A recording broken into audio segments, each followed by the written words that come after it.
গাড়ি গেল কই? মোটরসাইকেল নিয়ে আসতাম, ওই তো গাড়ি নিয়ে আসতাম, ওনাকে বাস বাস কথাগুলো এখন না ভাই, ওখানে তাবু কিনে দেন ভাই। না ভাই, আমার কাছে কথা বলতে হবে। আমরা যে তাবু কিনে দিয়ে আরে এখানে 12 ঘন্টা তো কিনে কোন জায়গা করছে? তোমাদের কারো বলার কিছু নাই। বিচার তোমরা করো।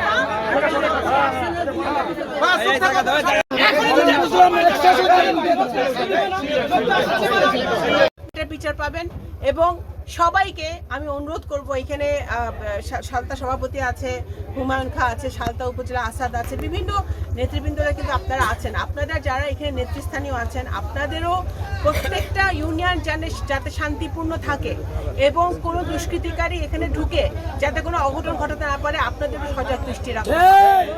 নিজেদের মধ্যে গন্ডগোল করলে ওই বেঈমানরা লাভবান হবে, ফ্যাসিবাদরা লাভবান হবে।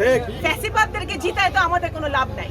সুতরাং আমাদের নিজেদের সংগঠনকে ঠিক রাখতে হবে, শক্তিশালী করতে হবে এবং সব যাদের বাড়িঘর ভাঙচুর হয়েছে তাদের প্রতি আমি সহানুভূতি জানাচ্ছি।